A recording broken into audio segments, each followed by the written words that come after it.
ఇది 3 ఎకరాల సైట్ ఇది దారి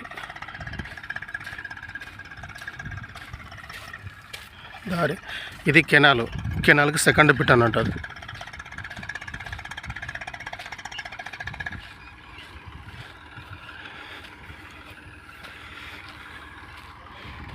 ఇది రిజర్వాయర్ నుంచి వచ్చేది పెద్ద కెనాల్.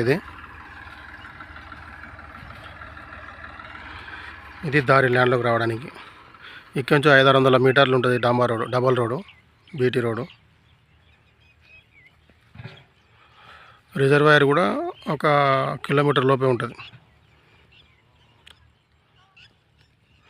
కెనాల్కి సెకండ్ బిట్టు 3 ఎకరాల అమ్మకానికి ఉంది. అట్లా కనిపించేది విలేజ్.